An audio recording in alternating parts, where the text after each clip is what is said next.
稍微讲一下我研究的领域跟研究的范畴。OK， 那如果有任何问题都可以随时打断。那我们今天会用一个比较轻松的心情来讲。那我会用一些网络上的影片跟大家分享我们心理学大概在研究什么。OK， 那我的实验室叫做 VCM Lab。OK， 那为什么叫做 VCM Lab？ 那全名是这个视觉认知与数理模型实验室。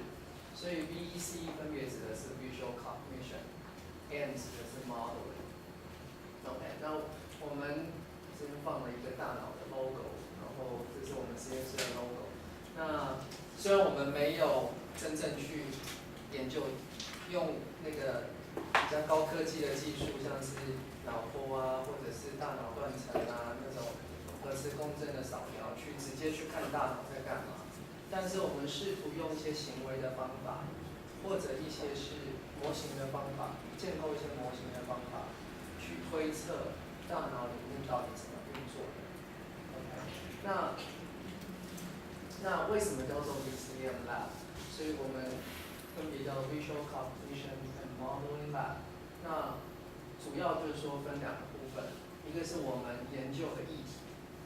那我们研究的议题主要是视觉认知。那什么叫视觉认知？你想看什么叫做认知？认知的英文是 cognition 嘛？那视觉就是说比较偏跟眼睛有关系的那些认知的过程。那认知像什么？知觉嘛，注意力、记忆，然后甚至是到问题解决，或者是决策，这个都是认知的范畴。那我们心理系有很大一块、很大一个领域，那就是针对这些子领域有做研究。那当然不只有跟视觉有关系的，也有听觉的认知，也有嗅觉的、味觉的，那是不同的感官的。OK， 那我们实验室比较偏向视觉的，当然我们有做一些听觉的实验。好，那所以我研究的范畴比较偏向注意力、记忆，然后物体、人脸、情景的辨识。OK， 那这个东西就很像你们如果在工学院学的话，会有一门课叫做 Computer Vision， 或者是 Artificial Intelligence 这种课。OK， 那 Computer Vision 就是要用电脑来模拟人类的视觉。OK， 那你如果要用电脑来模拟人类的视觉的话，你可不可以先了解我们人怎么看这个世界？那我再去用我们已经知道的一些知识，然后去实际的应用在你的电脑，去模拟这样子的一个过程。那这个就是 Computer Vision 在做的东西。那更进一步，我们会去谈机器人学。那怎么去做一个机器人？它可以像我们人一样看东西，然后拿东西，做一些工作。那包括了很多细节，非常多的细节。它怎么去辨识一个物体？它怎么知道这个是前景？我要拿这个，而不是拿旁边的。OK， 那这个其实牵涉到很多，你要对视觉很有知识，你才可以做得到。OK， 因为当然你要越符合模拟跟人越像，那是越好的嘛。OK， 那我们的研究取向主要分为这两个研究取向，一个是行为的研究取向。那行为的研究取向，我们同时也包含了结合了联动的测量。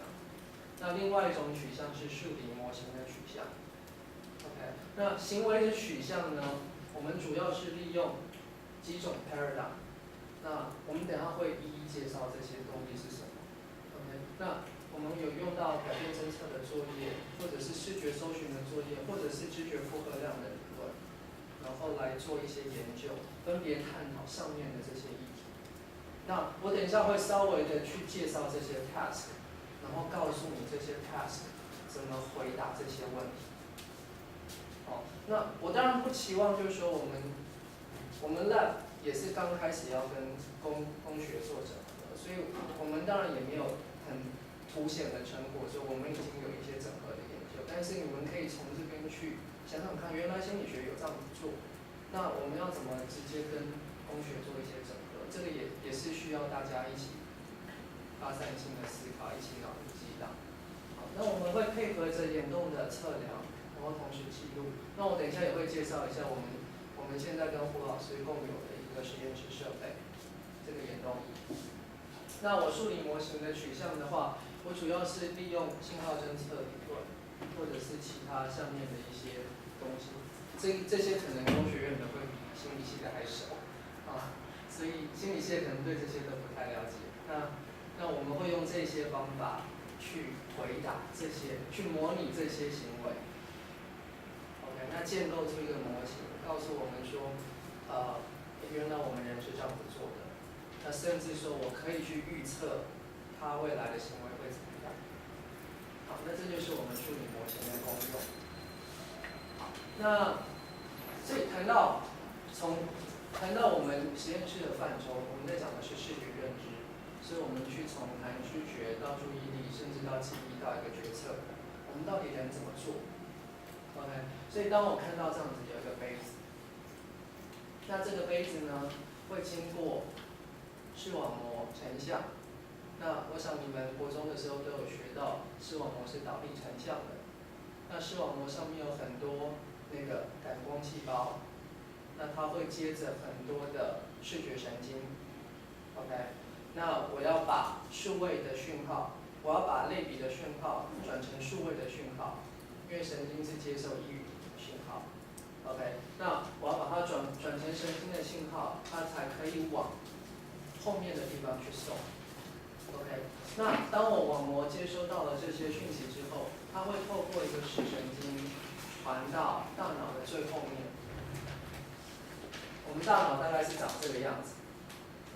OK， 那这个叫做前额叶，这个叫做顶叶，上面的叫做顶叶，那下面这个地方我们叫做颞叶，后面的东西我们叫做枕叶。OK， 那这个前额叶的话，主要是跟一些高等的认知功能有关系，像是问题解决，或者是像是决策历程。OK， 那所以你如果前额叶受损，你这些高等的认知功能都会有问题。那这个顶叶呢，主要是跟一些空间注意力有关系，所以你有听过一些病人叫做忽略症，有吗？有听过吗？没有听过。忽略症的就是说，他的视力都是正常的，但是他看不到他左边的东西，左边视野的东西是没有的。所以你叫他，我现在给你看这个杯子，然后请你把它画出来，他只会画一半。那我叫他吃饭，他只会吃一半，他有另外一半是看不到的。那你就会想说，他的视觉功能是完全正常的，那他只有注意力有问题，那为什么他会影响到这么多？所以你会发现说，注意力跟行为是非常有关系的。但是呢，你又觉得很神奇的地方是，我叫他拿这个杯子，他拿得起来，所以代表说这个知觉跟他的动作好像可以是分开来的，它不一定要有关系。OK， 那后面的这个部分我们叫做枕叶。那这个枕叶呢，它主要是跟视觉非常有关系的地方。所以我们视觉的第一站就是我透过视神经之后，先在中间有一个传递之后，中间是第一站，然后它就直接送到大脑的皮质。你们知道大脑分皮质跟不同的那个东西哈，知道哈？如果不知道的话，可能你们可以去修一下普心课，应该就会介绍这些东西。好，那或者是一些生理的课，不过我觉得这还蛮重要的所以就是说，它会送到最后面，这是它在皮质的第一站。OK， 那之后呢，它会往前送，它会把讯号往前送。那往前送的过程分成两条路径，一条是从上面送，一条是从下面送。OK， 那最后呢，才会在这边做一个决策判断，或是做一个反应。往上面送的这条路径呢，它主要跟空间或者是运动是比较有关系的。那我们叫做 dorsal pathway。那下面这个我们叫做 ventral pathway， 腹侧的通道。好，所以它其实是有2条通道的。那腹侧的通道主要是跟物体辨识、物体知觉、人脸知觉有关系，所以它会走下面这条通道。那这边还有一个很有趣的地方，那它是跟我们记忆是非常有关系的。好，所以我们走腹侧通道，我要去辨识一个物体，它要走这个通道，它就会去跟我的记忆做一些比较。比较之后，我才知道说，哦，原来它是我看过的东西，原来它是一颗苹果，原来它是我爸爸。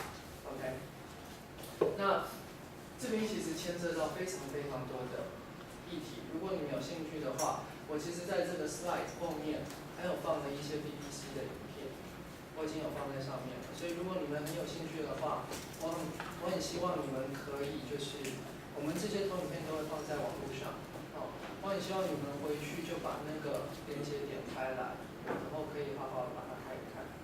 那我刚刚讲的那些范畴都会在里面，都有不同的人、不同的章节、不同的影片在讲这些事情。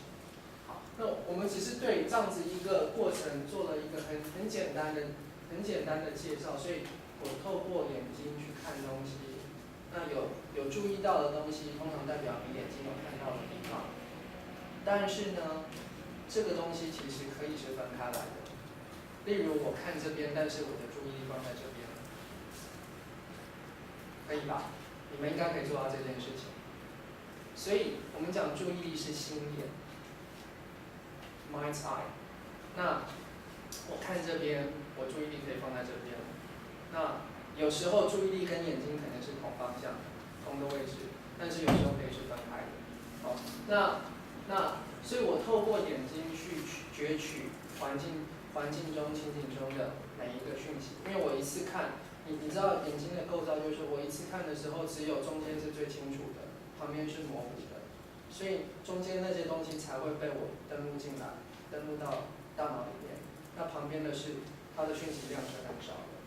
好，那透过一次一次的注意，我才可以把讯息一次一次的看它，一次一次的注意它，我才可以把讯息登录进来。那没有被登录到的那些讯息怎么办？到底有没有被处理？这个也是很多心理学家在问的问题。好，那我透过这样子眼睛注意之后，它在大脑做了一些运作，然后往前运送，跟记忆、跟决策，然后影响到记忆，最后再做一个决策判断。这个就是我们实验室在关心的一些很重要的问题。